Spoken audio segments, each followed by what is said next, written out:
நேபாளில் நடந்த இளைஞர்களின் கிளர்ச்சி, அதன் தொடர்ச்சியாக அங்கே ஏற்பட்ட ஆட்சி மாற்றம், இது எல்லாம் உலகளவில் இளைஞர்களுடைய போராட்டம் மற்றும் இளைஞர்களுடைய புரட்சியை கவனப்படுத்தியிருக்கு.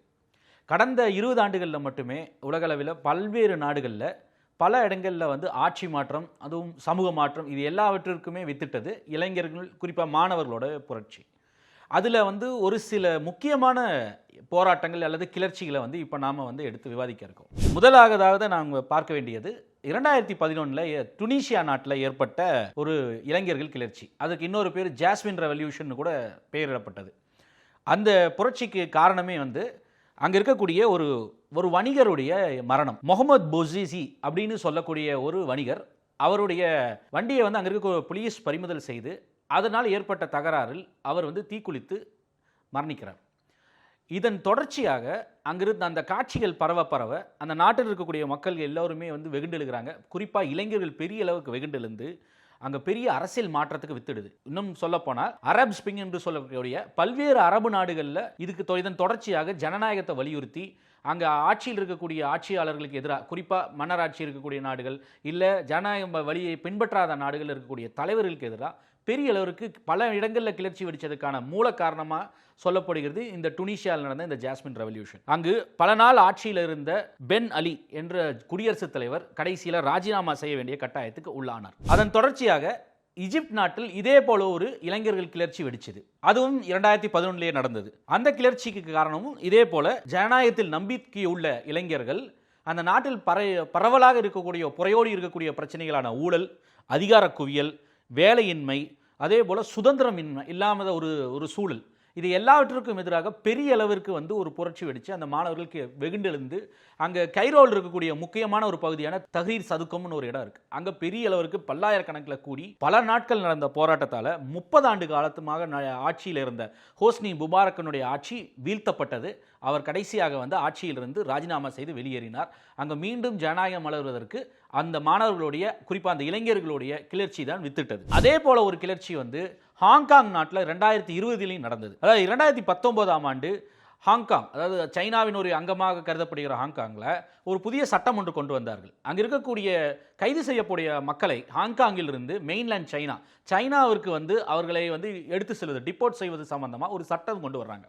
இதற்கெதிராக பெரிய அளவிற்கு அங்கே இருக்கக்கூடிய மாணவர்கள் தங்களுடைய சுதந்திரத்தை எல்லாவற்றையும் கேள்விக்குறியாக்கக்கூடிய இந்த சட்டத்துக்கு எதிராக வெகுண்டெழுந்து ஒரு பெரிய போராட்டத்தை வித்துட்டாங்க.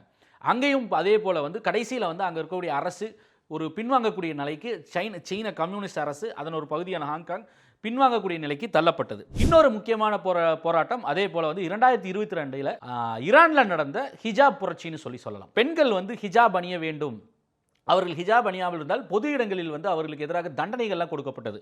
ஒரு குறிப்பிட்ட பெண்மணி அதுக்கு மரண தண்டனைக்கு உள்ளானார் ஹிஜாப் அணியாத காரணத்திற்காக. இதெல்லாம் பார்த்து அங்கே இருக்கக்கூடிய பெண்கள், குறிப்பாக இளைஞர்கள் பெரிய அளவிற்கு விரக்தியில் உச்சிக்கு சென்று ஒரு போராட்டமாக அங்கே வெடிச்சது. அதை எப்படி அவங்க போராட்டத்தை வெளிப்படுத்தினாங்கன்னா, அவர்களுடைய முடிகளை வெட்டி எரிஞ்சும் அதே போல் ஹிஜாப்களை போட்டு எரிச்சும் இளம் பெண்கள் பெரிய அளவிற்கு அங்கே போராட்டம் நடத்தினாங்க. எந்த நடவடிக்கையும் எடுக்க முடியல. அவர்கள் வேறு வழி இல்லாமல் ஈரானில் இருக்கக்கூடிய அரசு அமைதியாக வேடிக்கை பார்த்து அவர்களுக்கு செவிசாய்க்க வேண்டிய நிலைக்கு தள்ளப்பட்டாங்க. இதே போல 2022 இலங்கையிலும் ஒரு பெரிய இளைஞர்கள் கிளர்ச்சி வெடிச்சது. அன்று இருந்தக்கூடிய குடியரசுத் தலைவராக இருந்த கோத்தபய ராஜபக்ஷே பெரிய அளவுக்கு ஊழல் புறையோடி போயிருந்தது, அதிகார குவியல் நடந்தது. அந்த கோத்தபய சகோதரர்கள் மற்றும் அவர்களுடைய ராஜபக்ஷே சகோதரர்கள் அவர்கள் குடும்பத்தார் மட்டுமே அதிகாரத்தை முற்றிலுமாக கட்டுப்பாட்டில் வச்சிருந்தாங்க. அதாவது 2009 புலிகள் வீழ்த்தப்பட்டு அந்த இறுதி யுத்தம் முடிந்த பிறகு பல ஆண்டு காலமாக, 30 ஆண்டு காலமாக ஒரு உள்நாட்டு போரில் தவித்திருந்த அந்த நாடு 2009க்கு அப்புறம் அந்த வெற்றியின் பேர் அதிகாரத்திற்கு வந்த ராஜபக்சே சகோதரர்கள் பெரிய அளவுக்கு அதிகார குவியலை செஞ்சு உறவினர்கள், அவருடைய குடும்பத்தார், அவருடைய நண்பர்கள், இவர்கள் மட்டுமே அதிகாரத்தில் முக்கியமான பதவிகளில் இருக்கிறதும், அதே போல் அவர்கள் பெரிய அளவிற்கு ஊழலில் ஈடுபட்டு ரொம்ப செல்வ செழிப்பாக மிகவும் ஒரு ஆடம்பரமான வாழ்க்கை வாழ்வது, இதையெல்லாம் பார்த்து வெறுத்து போன மக்கள் அங்கே பெரிய அளவிற்கான பொருளாதார சீரழிவும் அங்கே அதே சமயத்தில் நடந்தது. அப்போது பெரிய அளவிற்கு அங்கே விலைவாசி உயர்வும் ஏற்பட்டது. இதையெல்லாம் பார்த்து கொந்தளித்து இருந்த மக்கள், ஏற்கனவே கொந்தளிப்பில் இருந்த மக்கள் ஒரு கட்டத்தில் இளைஞர்கள் பெரிய அளவுக்கு வெகுண்டெழுந்து வெடித்து அது ஒரு பெரிய போராட்டமாக வெடித்து கடைசியாக ராஜபக்சே அவர்களுடைய இல்லத்தை தீயில் இன்று நேபாளில் நாம் பார்ப்பது போல குடியரசுத் தலைவருடைய இல்லத்துக்கே வந்து போய், இல்லைன்னா பிரதமர் முன்பு இருந்து அப்ப இருந்த பழைய குடியரசுத் தலைவர் ராஜபக்சே அவருடைய மஹிந்த ராஜபக்சே வீட்டுக்கு போய் அந்த வீடையெல்லாம் வந்து தீக்கிரையாக்குறதை நம்ம பார்த்தோம். வேற வழி இல்லாமல் உயிர் பிழைத்தால் போதும் என்று மஹிந்த ராஜபக்சேவும் அவரது குடும்பத்தாரும் வேறு நாடுகளுக்கு அவசரமாக தப்பித்து போனார்கள். 2024 கடைசியாக நடந்தது வந்து பங்களாதேஷில், அதுவும் ஆசியாவில் தான் நடக்குது. ஷேக் ஹசீனா அவாமி லீக் கட்சியினுடைய தலைவர், அவரும் ஒரு நீண்ட காலம் ஆட்சி செய்திருந்தார். அவருடைய ஆட்சியில் இது போன்ற பல்வேறு சிக்கல்கள், இதே போல நான் பட்டியலிட்ட பல்வேறு பிரச்சனைகள் அங்கும் தலைவிரித்து ஆடியது. அப்போ ஒரு கட்டத்தில் வந்து அவர்கள் வேலையில் வந்து இடஒதுக்கீடு சம்பந்தமான ஒரு ஆணையை பிறப்பிக்கிறார்கள். அந்த ஆணை வந்து அந்த நாட்டினுடைய உச்சநீதிமன்றத்தால் ரத்து செய்யப்படுகிறது. அதன் தொடர்ச்சியாக பெரிய மாணவர்கள் கிளர்ச்சி வெடிச்சு, இளைஞர்கள் கிளர்ச்சி வெடிச்சு, அது பெரிய அளவிற்கு வந்து நாடு தழுவிய போராட்டமாக மாறி, அங்கே இருக்கக்கூடிய ஷேக் ஹசீனா வேறு வழி இல்லாமல் தப்பி வந்து இந்தியாவில் இப்போ தஞ்சம் புகுந்திருக்காங்க.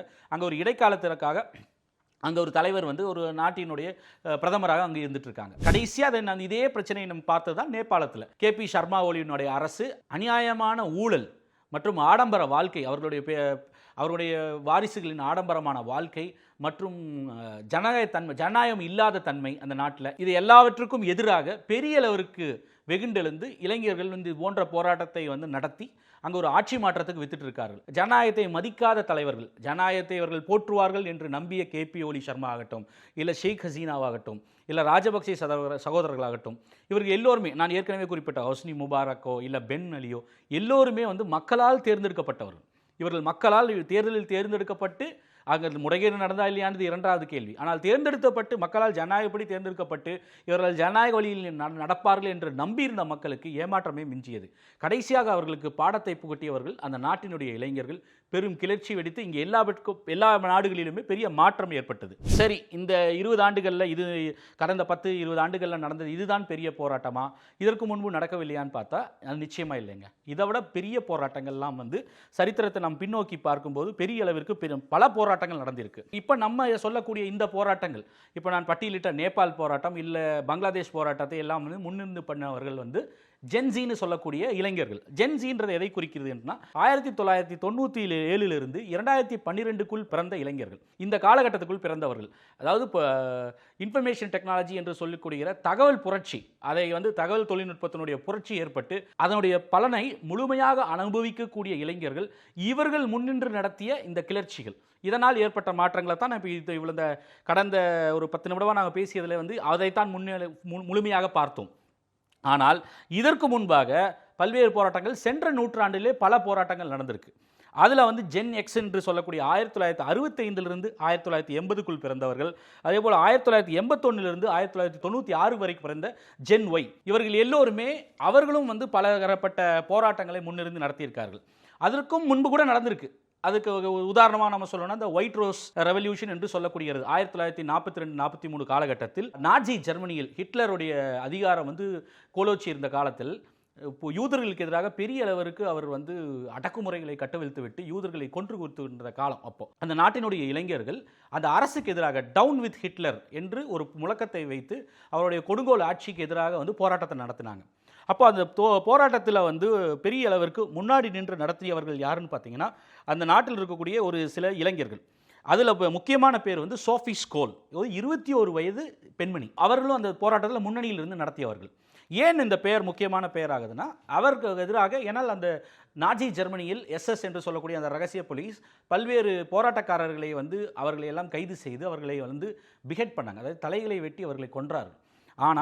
ஆனாலும் வந்து அந்த போராட்டத்தை தணிக்க முடியவில்லை, இருந்தாலும் அது தொடர்ந்து கொண்டே இருந்துச்சு. அப்போ அந்த காலகட்டத்தில் சோஃபி ஸ்கோல் என்ற அந்த 21 வயது பெண்மணியும் கைது செய்யப்படுகிறார். அவரும் போராட்டத்தை முன்னின்று நடத்தியவர். அவருக்கு வந்து தண்டனை விதிப்பதற்கு முன்னத்த நாள், அதாவது அவருக்கு தண்டனை கொடுத்து அவருக்கு எதிராக மரண தண்டனை நிறைவேற்றப்பட்டதற்கு முன்னத்த நாள் அவருக்கு எதிரான அந்த குற்றப்பத்திரிகையை வந்து பின்புறம் வந்து ஃப்ரீடம் என்று, சுதந்திரம் என்ற வார்த்தையை அவர் எழுதி அதை பிரகடனைப்படுத்திவிட்டு அடுத்த நாள் வந்து அவர் மரண தண்டனையால் வந்து அவர் மரணிக்கிறார். இதை வந்து எல்லோருமே வந்து பார்த்து இதைத்தான் இந்த ஒயிட் ரோஸ் ரெவல்யூஷன் என்று சொல்வார்கள். இதற்கு அடுத்தபடியாக ஒரு பெரிய போராட்டம் என்று பார்த்தால் கிரீன்பரோ சிட்டின் என்று சொல்வார்கள். அமெரிக்காவில் இருக்கக்கூடிய நார்த் கேரோலினா பகுதியில் 4 ஆப்பிரிக்க அமெரிக்க இளைஞர்கள், கருப்பின இளைஞர்கள், வெள்ளை மக்கள் மட்டுமே உட்கார்ந்து சாப்பிடக்கூடிய ஒரு பகுதியில் போய் நாங்கள் எங்களுக்கும் உணவு கொடுக்க வேண்டும் என்று அந்த ஒரு வுட்வர்த் கவுண்டர் என்று சொல்லக்கூடிய உணவு பரிமாறக்கூடிய இடத்தில் ஒரு போராட்டம் நடத்துகிறார்கள். அதற்கு எதிராக வந்து ஒரு பெரிய அளவிற்கு அவங்க வந்து எதிர்ப்பு வருகிறது. நல்ல வேளையாக அதற்குள் அந்த தகவல் தெரிந்து அங்கே இருக்கக்கூடிய ஊடகங்கள் வந்து அவர்களை காட்சிப்படுத்தி த கிரேட் கிரீன்ஸ்பரோ 4 என்று அவர்கள் அடுத்த நாள் பத்திரிகைகள் அவர்கள் புகைப்படங்களோடு வந்து காட்சிப்படுத்தப்பட்டார்கள். இந்த 4 கருப்பின மாணவர்கள் ஒரு சாதாரண உணவு வழங்கக்கூடிய இடத்தில் செய்த போராட்டம் பெரிய போராட்டமாக வந்து கிளர்ச்சியாக வெடித்து 400க்கும் மேற்பட்ட மாணவர்கள் இது போன்ற பல்வேறு இடங்கள் அமெரிக்கா முழுக்க வந்து இது போன்ற போராட்டங்களில் ஈடுபட்டார்கள்.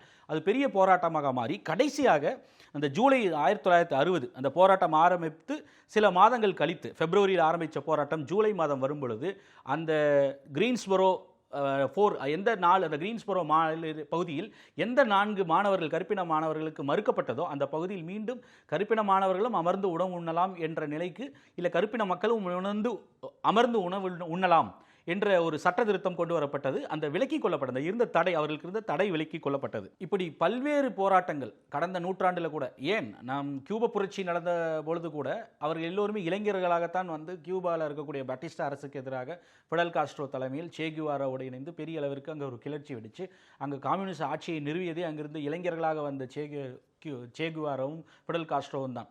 இன்னும் சொல்லப்போனால் சே குவேரா வந்து தன்னுடைய கம்யூனிச பயணத்தை, இல்லை கம்யூனிஸ்டாக தன்னுடைய பயணத்தை மிக இளம் வயதில் வந்து ஒரு மருத்துவ மாணவராக முடித்த பிறகு அங்கே லெப்பர் காலனிக்கெல்லாம் போய் அர்ஜென்டினாவில் பல்வேறு சவுத் அமெரிக்கா முழுவதும் பயணம் செய்து அவர் தன்னை உணர்ந்து ஒரு உண்மையான கம்யூனிஸ்டாக மாறியதே வந்து அவர் இளம் பருவத்தில் தான். ஒரு மருத்துவக் கல்லூரி மாணவராக இருந்து மருத்துவம் பயின்று முடிந்து அதற்கப்புறம் நடந்த அந்த டிரான்சிஷன் தான், மாற்றம் தான்.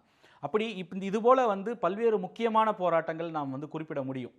அது ரஷ்ய புரட்சியில் இளைஞர்கள் எல்லாரும் ஆரம்பித்து அந்த அக்டோபர் ரெவல்யூஷனில் ஆரம்பித்து கியூபன் ரெவல்யூஷன் ஆகட்டும், இல்லை நான் பட்டியலிட்ட சென்ற நூற்றாண்டில் நடந்த பல்வேறு போராட்டங்கள், கடைசியாக இதை சொல்லாமல் தவிர்க்க முடியாது 1989 நடந்த தியான்மென் ஸ்கொயர் புரட்சியும் தான். அங்கே இருக்கக்கூடிய கம்யூனிஸ்ட் ஆட்சியாளர்களுக்கு எதிராக இன்று வரை கம்யூனிஸ்ட் ஆட்சி தாங்க. அப்போது அந்த காலகட்டத்தில் பல்வேறு மாணவர்கள் வந்து அங்கே தியான்மென் ஸ்கொயரில் வந்து கூடி கம்யூனிஸ்ட் ஆட்சிக்கு எதிராக ஜனநாயகம் திரும்ப வேண்டும், இங்கு ஜனநாயகம் இல்லை என்று ஒரு பெரிய போராட்டத்தை நடத்தினார்கள். அது வன்முறையாக மாறினது. பல நூறு கணக்கான மாணவர்கள் சுட்டுக் கொல்லப்பட்டதாக அப்பொழுது செய்திகள்லாம் வந்தது. ஆனால் அவர்கள் போராட்டம் வெற்றியடையவில்லை. நான் குறிப்பிட்டது போல பல்வேறு போராட்டங்கள் நடந்திருக்கு. பல்வேறு காலகட்டங்களில் சில போராட்டங்கள் ஆட்சி மாற்றத்திற்கும் ஜனநாயக பாதையில் நாடுகள் திரும்புவதற்கும், இல்லை ஜனநாயகத்தில் முதல் முறையாகவாவது அந்த நாடுகளில் நிறுவுவதற்கு காரணமாக இருந்தது வந்து இந்த இளைஞர்களுடைய போராட்டம். ஸோ ஒரு சில போராட்டங்கள் எதிர்பார்த்த அளவுக்கு பலனை வந்து அளிக்கவில்லை. உதாரணம், நாம் இப்போ பார்க்கக்கூடிய பங்களாதேஷ் கூட அல்லது ஸ்ரீலங்காவில் குறைந்தபட்சம் இப்போ ஒரு ஆட்சி மாற்றம் ஏற்பட்டு விட்டது. அனுராக் தெசநாயகா அவர் வந்து ஆட்சிக்கு வந்து விட்டார். அவர் சில மாற்றங்களையும் செய்து வருகிறார். ஆனால் பங்களாதேஷ் போன்ற நாடுகளிலேயோ சரி, பெரிய அளவிற்கு எதிர்பார்த்த கிளர்ச்சி நடந்ததுக்கப்புறம் பெரிய எதிர்பார்த்த அளவுக்கு மாற்றங்கள் ஏற்படவில்லை. ஆனால் அடிப்படையில் இதிலிருந்து நாம் கற்றுக்கொள்ள வேண்டியது ஒரே ஒரு விஷயம்தான். ஜனநாயகத்திற்கு மாண்புகளுக்கு எதிராகவோ, இல்லை அதிகார குவியல் செய்தாலோ, இல்லை வந்து கட்டுக்கடங்காத ஊழலில் ஈடுபட்டாலோ, இல்லை செல்வத்தில் ஊறி போய் இருக்கக்கூடிய ஆட்சியாளர்கள், அது அரசியல்வாதியாக இருந்தாலும் சரி, இல்லை அதிகாரிகளாக இருந்தாலும் சரி, மக்களுடைய அத்தியாவசிய பிரச்சனைகள், இல்லை மக்களுக்கு இருக்கக்கூடிய ப்ரெஸ்ஸிங் ப்ராப்ளம்ஸ்னு சொல்லக்கூடிய வேலையின்மை, இல்லை வறுமை, இல்லை விலைவாசி உயர்வு, இதையெல்லாம் வந்து கண்டுகொள்ளாமல் தங்களை வந்து வளப்படுத்திக் கொள்வது, தங்களை அதிகாரத்தை மட்டுமே காப்பாற்றி கொள்றதை தான் நோக்கமாக வச்சுருந்தாங்கன்னா அவர்கள் எல்லோருமே வந்து கடைசியில் சந்திக்கக்கூடியது வந்து கிளர்ச்சியைத்தான். அவர்கள் வந்து கிளர்ச்சியால் தூக்கி எறியப்படுவார்கள் என்றதை தான் இந்த போராட்டங்கள் எல்லாமே உணர்த்துது. அது 1900 நான் சொன்னது போல் அக்டோபர் ரெவல்யூஷன் ரஷ்யாவில் ஆரம்பித்து அந்த ஒயிட் ரோஸ் ரெவல்யூஷன் ஹிட்லருக்கு எதிராக இருந்திருந்தாலும் சரி, இல்லை கடைசியாக இப்போ நேபாளில் வந்ததும் சரி, எல்லா கிளர்ச்சிகளுமே வந்து இந்த மாற்றத்திற்கு வித்துட்டு இருக்குது. ஒரு சில நேரங்களில் வந்து விடுத்துடாமல் போயிருக்கு. ஆனால் இப்போ பை அண்ட் லார்ஜ், அதாவது பெரும்பான்மையாக இந்த கிளர்ச்சிகள் எல்லோருமே நல்ல மாற்றங்களுக்கு வித்துட்டு இருக்கு.